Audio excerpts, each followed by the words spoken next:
నూలులో శతాబ్దాల గౌరవం, పట్టు పరంపరకు ప్రతీక, సంప్రదాయానికి శాశ్వత చిరునామా సఖీ.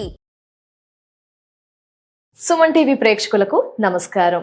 మార్చి 26న లేదా 27న శ్రీరామనవమిని ఏ రోజున జరుపుకోవాలి? మరీ ముఖ్యంగా శ్రీరాముల వారి కళ్యాణం కదా అండి. ఆ రోజు విశిష్టత ఏమిటి? తిథి నక్షత్రం ప్రకారం ఏ విధంగా జరుపుకోవచ్చు? ముఖ్యంగా చూసుకుంటే కనుక విద్య, ఉద్యోగం, వ్యాపారం, అలాగే వివాహం కాని వారు ఉంటారు, సంతానం కాని వారు కూడా ఉంటారు.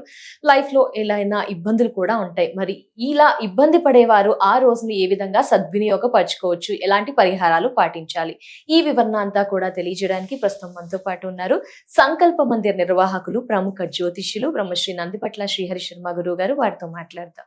గురుగారు నమస్కారం. గురుగారు, వాగర్థావివ సంపృక్తౌ వాగర్థ ప్రతిపత్తయే జగతః పితరౌ వందే పార్వతీ పరమేశ్వరౌ. ఆదిత్యాయ చ సోమాయ మంగళాయ బుధాయ చ గురు శుక్ర శనిభ్యశ్చ రాహవే కేతవే నమః. శృంగేరి జగద్గురు పీఠాధిపతులకి, కంచి పీఠాధిపతులకి నమస్కారములు తెలియజేసుకుంటూ కార్యక్రమాన్ని ప్రారంభిద్దాం. గురుగారు, మరి శ్రీరామ నవమి ఏ రోజున జరుపుకోవాలి? ఇది ప్రతి ఒక్కరి సందేహం. గురుగారు, ఒక్కొక్కసారి నివృత్తి చేస్తారా గురుగారు? అలాగే చూసుకుంటే ఆ రోజున మేమంతా కూడా కళ్యాణం తిలకిస్తే వారి కాపురాలు బాగుంటాయి, సంసారాలు బాగుంటాయి, ఇలా అంటుంటారు కదా గురుగారు. ఏంటి శ్రీరామ నవమి విశిష్టత? ఆ రోజును ఎవరైనా ఏమైనా సమస్యలు ఉంటే ఎలా సద్వినియోగపరచుకోవచ్చు, ఆ వివరణ తెలియచేయరా గురుగారు? శ్రీరామ నవమి మనకు అంటే ఎప్పుడు కూడా కన్ఫ్యూజన్ స్టేటస్ లో ఉంటుంది. శ్రీకృష్ణ జన్మాష్టమి కావచ్చు, దీపావళి కావచ్చు, ఇలా అంటే 26వ తారీఖు రోజు జరుపుకోవాలా, 27వ తారీఖు రోజు జరుపుకోవాలా? 26వ తారీఖు అయితే 11:50 తర్వాత నవమి వస్తుంది. నవమి అంటే మధ్యాహ్నం పూట జన్మించారు కాబట్టి నవమి 12 గంటలకల్లా 12:30 కల్లా నవమి ఈ 26వ తారీఖు రోజున ఉంటుంది కాబట్టి మరి తిథి ప్రకారం చేసుకుంటే 26 నాడు చేసుకోవాలా? ఆరుద్ర నక్షత్రం సాయంత్రం 3:50 వరకు ఉంది, 4:50 వరకు దమ్మ. తర్వాత పునరుసు నక్షత్రం వస్తుంది. మరి పునరుసు నక్షత్రం ఉండి నవమి తిథి ఉదయం 10:35 వరకు ఉన్నది 27వ తారీఖు. పైగా 4వ పాదంలో జన్మించారు పునరుసు నక్షత్రం కాబట్టి మధ్యాహ్నం సమయానికి 4వ పాదం ఉంటుంది. కాబట్టి నక్షత్ర ప్రకారం చూసుకున్న దీనికి ప్రామాణికంగా మనము ఈ శ్రీరామ నవమిని 27వ తారీఖు రోజునే జరుపుకోవాలి. 27 గురుగారు. ప్రధానంగా గమనించుకున్నట్లయితే ఈ యొక్క 27వ తారీఖు రోజున శ్రీరామ నవమి సందర్భంగా మనం కళ్యాణాలు చేస్తాం. అవును గురుగారు. కానీ భారతదేశ వ్యాప్తముగా శ్రీరామ నవమికి సంబంధించినటువంటి ఉత్సవం, జయంతి ఉత్సవములు భారతదేశం మొత్తంగా జరుపుకుంటే కేవలం తెలంగాణ, ఆంధ్ర, కర్ణాటక, తమిళనాడు కొన్ని పరిసర ప్రాంతాల వారు మాత్రం వివాహ మహోత్సవాన్ని జరుపుతారు. ఇది మనకు భద్రాచలం రాముల వారు నిర్మించినటువంటి రామదాసు ఉన్నారు కదా, ఆ రామదాసు ఏర్పరిచినటువంటిదిగా మనకు చరిత్రలో చెప్పబడుతుంది.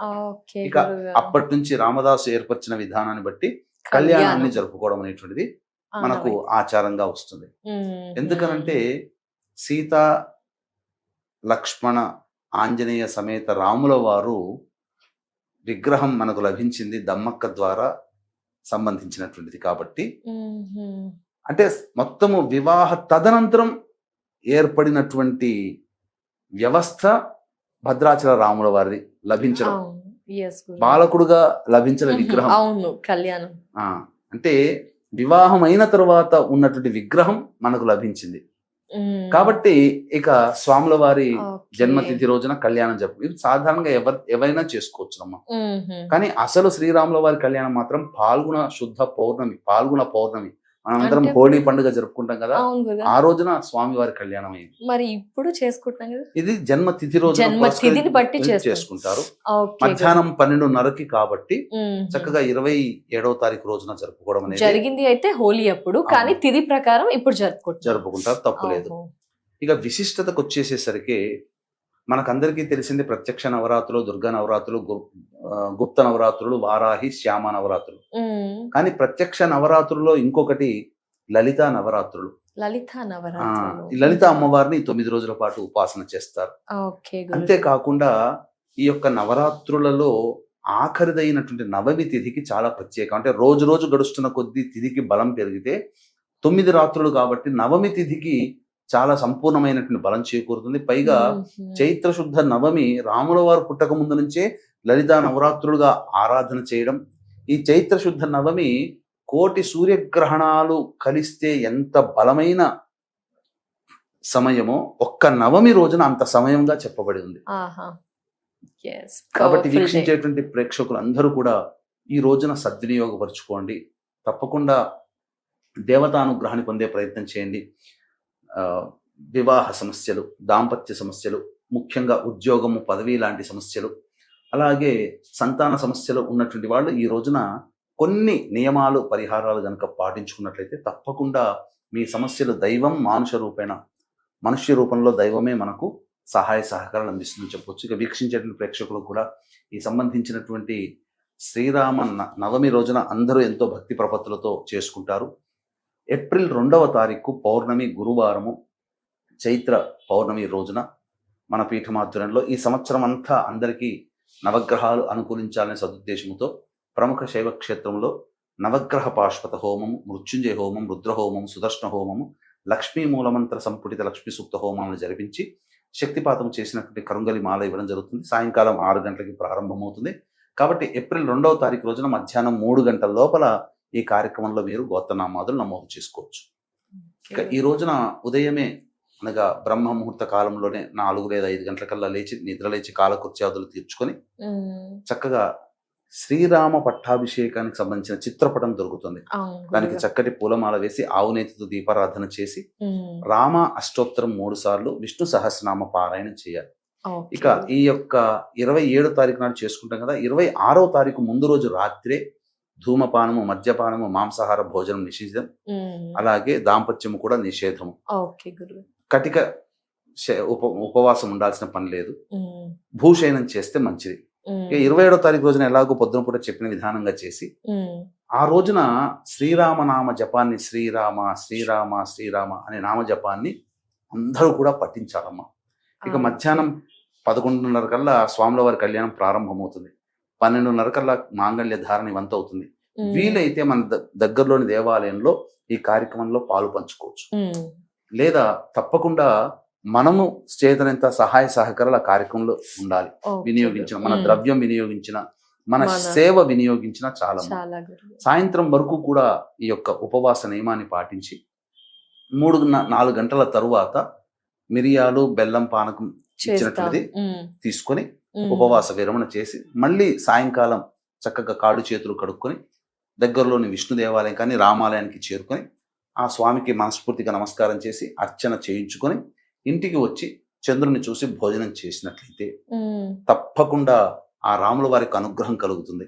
ఇక ఉదయం నుంచి రాముల వారి కళ్యాణం వరకు సమయం దొరుకుతుంది కదా. ఉద్యోగ సంబంధముగా ఇబ్బందులు పడుతున్నటువంటి వాళ్ళు శ్రీరామ పట్టాభిషేకం అని రామాయణంలో ఒక భాగం ఉంటుంది. ఆ శ్రీరామ పట్టాభిషేక సంబంధించినటువంటి వివరాన్ని 108 సార్లు పారాయణం చేయాలి. అలాగే దాంపత్య సమస్యలు అనేటువంటి ఉన్నవాళ్ళు ఉంటారు కదమ్మా. కాబట్టి వివాహం అయిన దారభ్యత, రాముల వారు వనవాసం సీతా లక్ష్మణ సమేతముగా వనవాసం చేసి అక్కడ రావణాసురుడు అమ్మవారిని అపహరించడం, తర్వాత మళ్ళీ అయోధ్యకి రావడం, ఆనందకరంగా దాంపత్యాన్ని జీవించడం, ఇవన్నీ కూడా దాంపత్య సమస్యలు ఉన్నటువంటి వాళ్ళు ఈ యొక్క ఘట్టాన్ని ఆ రోజు పారాయణం చేయాలి. ఇక్కడ సకలమైనటువంటి కష్ట నష్టాలు ఎదుర్కొనేటువంటి వాళ్ళు, ఈ కష్టం తీరితే బాగుండు అనుకునేటువంటి వాళ్ళు సుందరకాండ పారాయణం చేయాలి. ఎన్నిసార్లు? ఒక్కసారి చేసినా చాలా. ఇక ప్రధానంగా సంతాన సమస్యలతో బాధపడేటువంటి వాళ్ళు రావణ సంహార తదనంతరం విభీష లక్ష్మణ సీతా సమేత ఆ మొత్తము అంగబలంతో కూడుకొని అయోధ్యకి వస్తారు కదా. అయోధ్యకు వచ్చిన దారభ్యత, పట్టాభిషేకము, దాంపత్యము, సంతానం కరణం వరకు ఉన్నటువంటి ఘట్టాలని ఒక 3 సార్లు పారాయణం చేసినా చాలా. ఈ విధంగా చేస్తే సకల దోషాలు తొలగిపోతాయి. ఈ రోజున చాలా బలమైనటువంటి ముహూర్తమైన రోజుగా చెప్పడంలో ఏమాత్రం సందేహం లేదు. ఇక అవకాశం ఉంటే ఏప్రిల్ 2వ తారీఖు రోజున మన పీఠమార్జనంలో జరిగే సర్వదోష నివారణ పూజల హోమాల్లో మీ గోత్రనామాదులు నమోదు చేసుకొని కరుంగలి మాలని మీరు సొంతం చేసుకోవచ్చు. ధన్యవాదాలు గురుగారు. శ్రీరామ నవమి విశిష్టత, పాటించాల్సిన పరిహారాలు, ఆ రోజు యొక్క ప్రత్యేకత తెలియజేసినందుకు ధన్యవాదాలు గురుగారు. నమస్కారం. సర్వం శ్రీ ఉమామహేశ్వర పరబ్రహ్మార్పణమస్తు.